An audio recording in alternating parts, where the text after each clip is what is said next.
Well, welcome to the shop. Today we have our KERRY King Flying V BC Rich on the bench, and we're going to tune this thing up to where it was, and it's tuned to drop C sharp.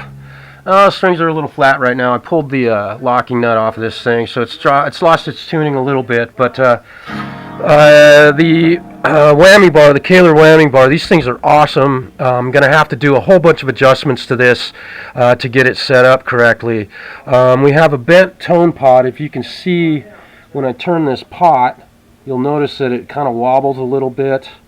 So we're going to probably have to change this pot out. I'm going to attempt to bend it straight, but probably going to end up changing out that tone pot, and that's a 500K ohm tone pot. So we'll take care of that.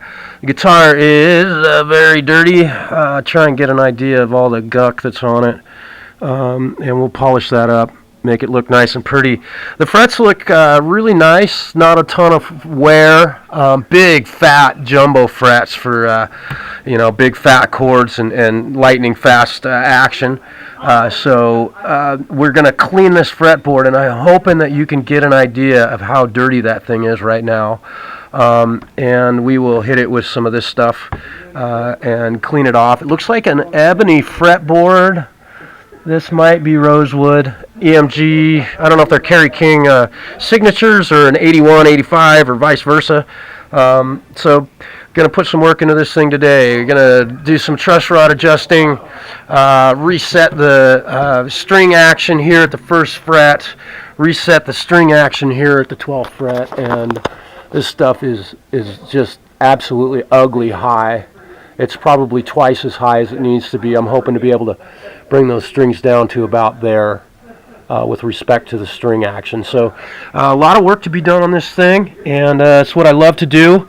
And we'll go over this KERRY tremolo setup, get the fine tuners adjusted correctly, get the pivot set on the tremolo bar, or vibrato bar. It's a vibrato bar. It's not a tremolo bar. If you call it a tremolo bar, you're wrong. Tremolo would hint towards the volume going up and down, but we're talking about this changes the pitch up and down, which would by definition be a vibrato bar. So quit calling it a tremolo bar. It's not. So here we go. Well, just getting started on this thing, and I have put my fretboard leveling tool on here to check for fretboard level and neck relief, and I want you to get a look at this huge gap out in the middle. You'll notice that that level is touching at the 1st fret, and it already has some relief at the 2nd fret, and out in the middle here we have about a half an inch, maybe a couple of 32nds of an inch of relief, maybe more than that. I'm just guessing. And the string height is just exorbitantly high. And that all has to do with adjusting the height of these saddles down here. So we'll take care of that. And these are going up and down and up and down. This is totally wrong. Somebody did an adjustment on this and had no idea what they were doing. I'm going to check the fretboard radius. I've got some new tools to check that measurement, but what I'm going to do now is, because this neck is so bowed and these strings that are on this guitar are so heavy, that I'm simply going to pull these strings off of it. And you'll notice also that they have a wound G string. We're going to tune this thing back up to pitch A at 440. This is actually a what is it, a G sharp? Yeah, so this is a tune. This is dropped C sharp, so it's C sharp, G sharp, C sharp again, F sharp, A sharp, and D sharp, or the way this guitar is tuned. We're going to take it back to A at 440 and set it up. So this relief right here is absolutely has no consequence now. I'm going to remove these strings, make sure the fretboard is perfectly level. We're going to do a polish on these frets, put new strings on it, and set it up correctly. This thing is done by a complete goofball who didn't know what they were doing with the guitar. So we'll get started on that. We'll be back. So we're back with the KERRY King BC Rich V And I have cleaned this guitar. Hopefully you get an idea of how clean that thing is. It looks beautiful. I'm not afraid to touch it now. Lots of pick wear here in between these frets. I'm sure you can see this blurred. And I despise black guitars just simply because if you touch them, they get a dang fingerprint on them. And it's just, I've used some polish on this that kind of helps hide any fingerprints, but I just despise black guitars. I don't own any for that reason alone. I've cleaned the fretboard, the wood, with just some simple green, and I've cleaned the headstock, and everything's nice and shiny now, and I've polished everything to the best of my ability. There's scratches all over this guitar. I could buff this thing, but the guy's not paying me to do that. But boy, it's in better shape than it was. I'm about to polish the frets, so I want to give you a good look at these frets. We'll try and get it down close, and hopefully you can see what these frets look like now. Kind of go back and forth, kind of give you a good look at these frets, and I will pop back in after having hit these guys with 2000 grit sandpaper. I'll start with 600, graduate up to 1500, then to 2000, and then I'll hit them with a metal polish. And when I come back, that's what you will see, and the fretboard oiled. I have not applied oil to this fretboard yet, so here we go. Welcome back. Here's the BC Rich KKV, Kerry King V signature. Kerry King, if you're not familiar with him, he is from the big 4 metal band Slayer. Rain in Blood was one of their most popular, famous songs and albums. I've gotten done oiling and polishing this fretboard, and as you can see, it looks really beautiful and clean and polished, and all the dirt and gunk off of the guitar. So it's time to restring this and do all of the adjustments that are going to be necessary on this KERRY vibrato system. And lots of moving parts and pieces on this KERRY tremolo, but these things are really actually simple to work on compared to something like a Floyd Rose. So get strings on it and get to work on that, and I will be back. Try and keep things brief.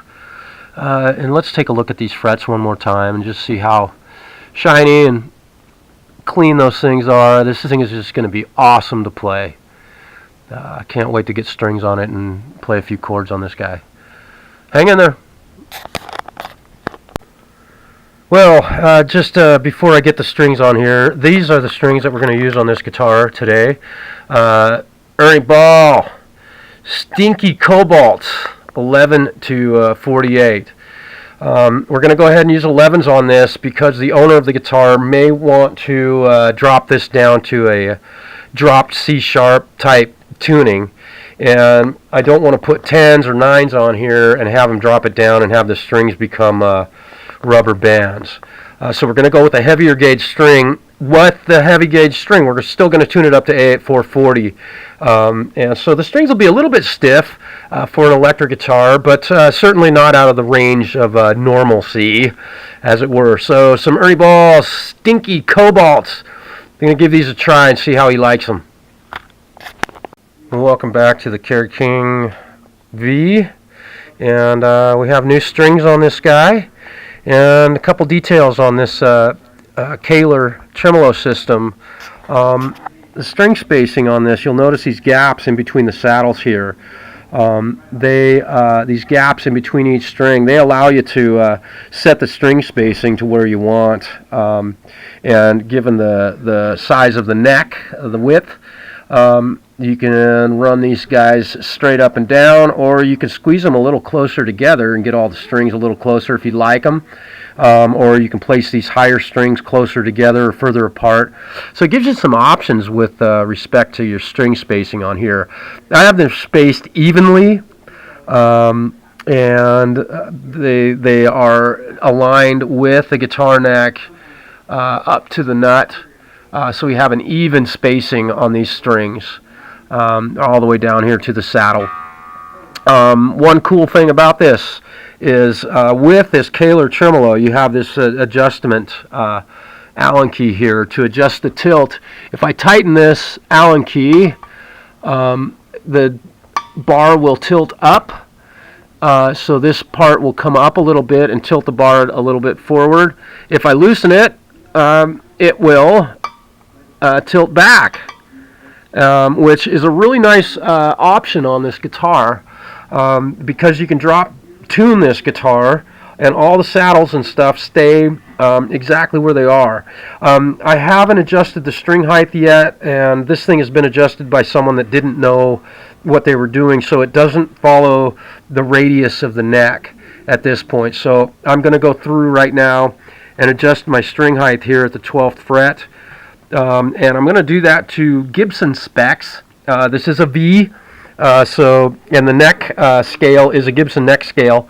So we will adjust our string height here at the 12th fret, 5/64 of an inch between the top of this 12th fret and the bottom of the E string, and we'll follow that 5/64, 5/64, and about the G string, we'll drop that down to about 4/64. The B string will take it a little lower than that, and the high E string will go for 3/64 here at the 12th fret. The frets look great. Forgive me, I've got a bit of a cold, and this crap has been a wonderful tool today for me to be able to work on this guitar. Feeling awful. So hang in there. I'm going to get the string height adjusted and do some more work on the intonation. And when I come back, we'll have this thing all ready to go. But right now, it's in perfect tune. And this setup on this KERRY tremolo is just really awesome and really simple.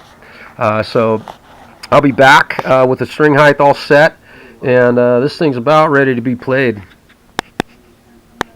So as a side note on the work on this guitar was manufactured in Korea, which means these Allen keys for the locking nut, that's a typical 3mm Allen key, and the truss rod adjustment Allen key is a 4mm, which are these two metric Allen keys.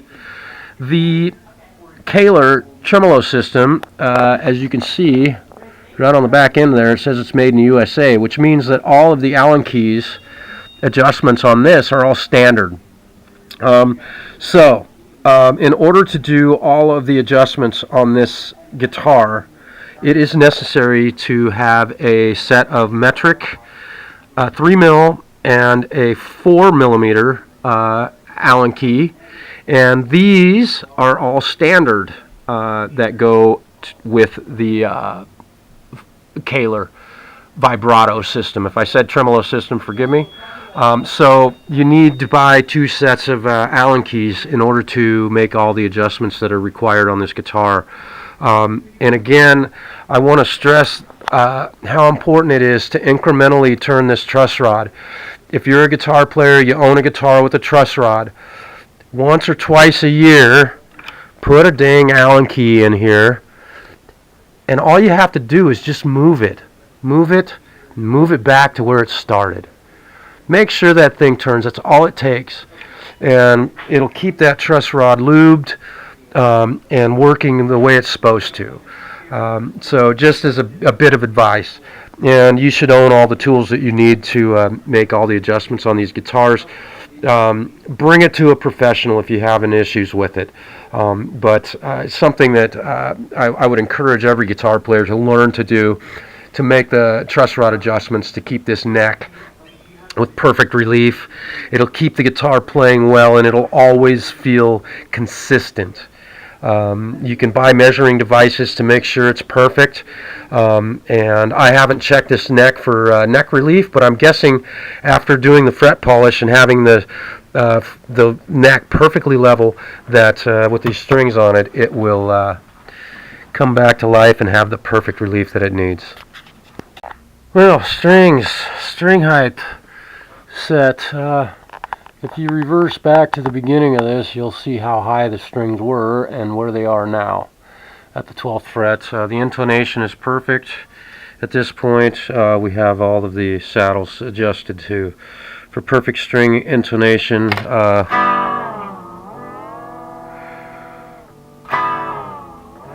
The vibrato bar is working perfectly, and the guitar holds perfect tune. What a great system this is. I'm really happy with this. It's not often that I get to work on a KERRY tremolos. They're not a huge number of guitars have them on them. Most of them have a Floyd or something like that.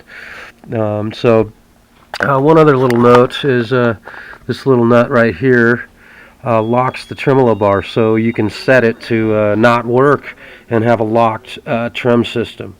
That's kind of a nice option if you're doing some music that doesn't need the tremolo bar, but the bar just feels really comfortable, and you get about 4 frets of raised notes on this guy. How's it going? And the owner of this guitar just madly showed up at the perfect time. And I'm just finishing up. I've got to fix the output jack, which I'm working on right here, and this tone knob. I want to get that thing squared away.